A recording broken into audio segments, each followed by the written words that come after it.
Ito, Duterte legacy talaga to. Gusto makarinig ng kwento na kami lang dalawa ni Digong. Ganito.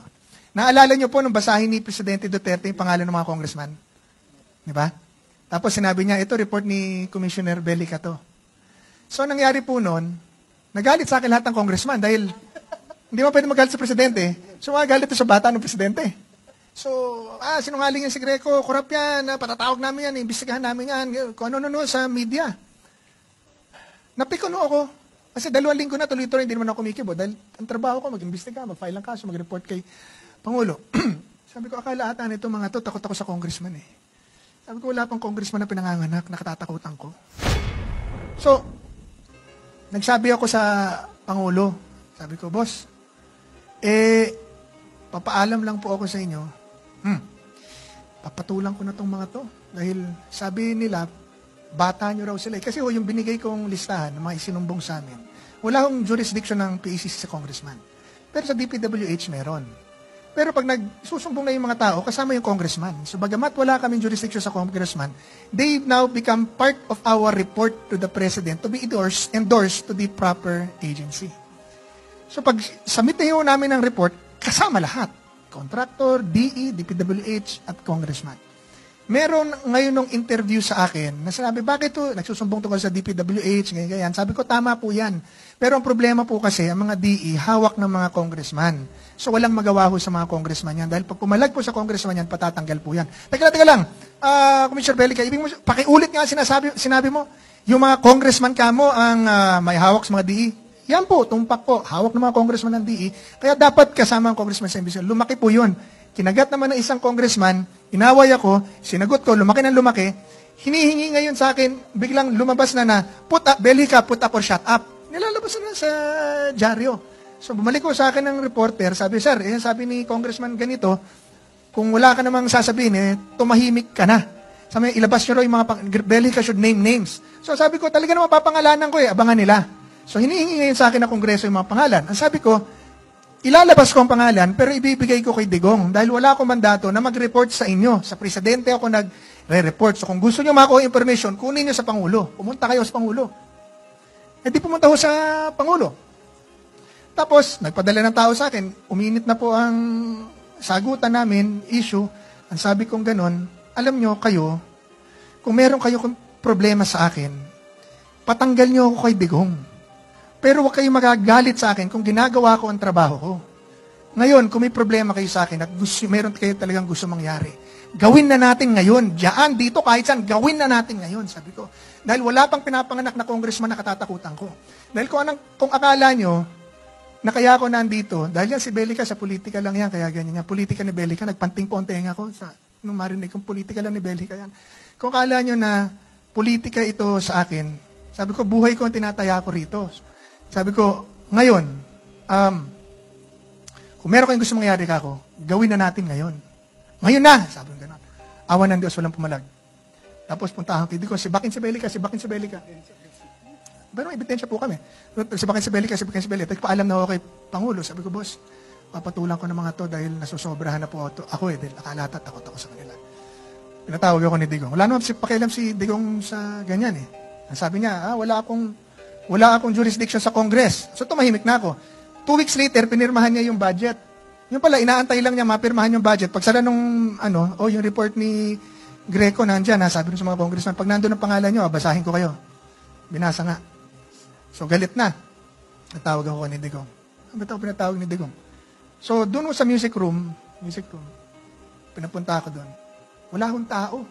Ang forma ko kasi pag pinatawag kayo ng Pangulo noon, ang forma noon, ito upuan niya, walang mesa. Tapos nandiyan mga upuan. Yan, nandiyan.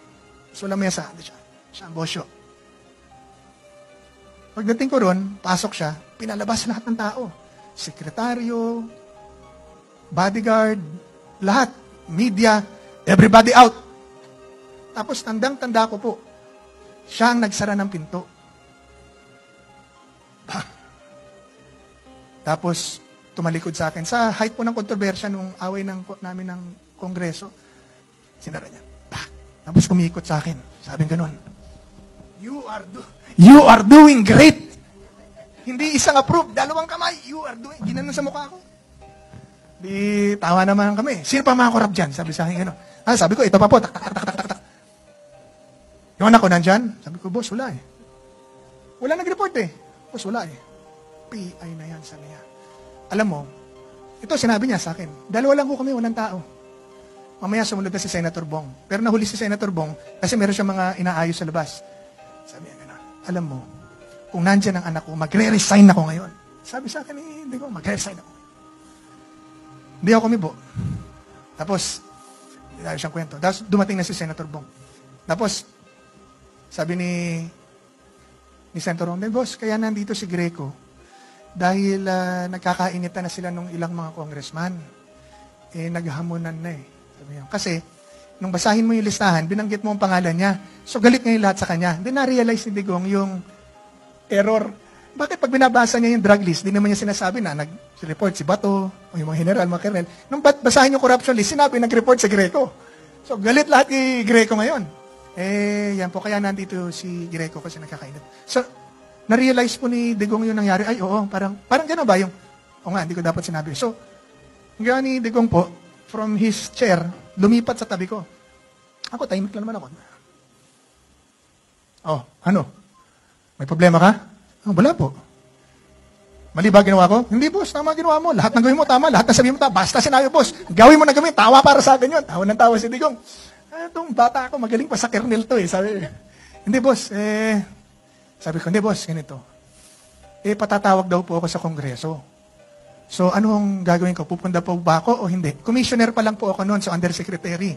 May order siya noon na pagka-cabinet member, sekretaryo, hindi pupuntang, pag hindi niya binigyan ng clearance, hindi pwedeng patatawag ng Kongreso.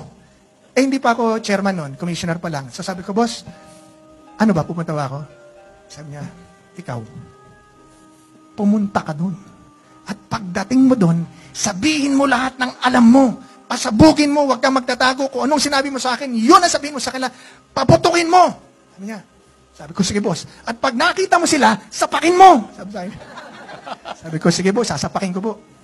So, tanda po ako noon. Sabi ko, sasapakin ko talaga itong mga to. Dahil pag hindi ko sinapak to, sisingilin ako ni Digong. So, ito na po. Anyway, hindi ako pinatawag ng Kongreso noon dahil ayaw ni Digong. Hindi pa kailaman si Greco. Nagkatrabaho lang yan. So nakikipagkaibigan ngayon sa akin, lahat na nagmumura sa akin, nakikipagkaibigan. Hindi ko pinansin lahat, mihingi na appointment, hindi ko binigyan lahat. Busy ako, wala akong natatanggap. Hanggang pumunta ng Office of the President, humihingi ng appointment sa akin dahil gusto raw magpa-imbestiga sa akin. Wala na ako kaming jurisdiction mag-imbestiga.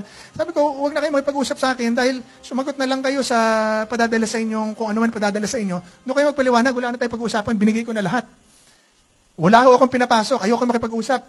Finally, ginawa nung isa, pumunta sa Office of the President. Yung Office of the President, sa kakulitan, tumawag sa akin. Under ako ng Presidente. Yung utos nila, susundin ko.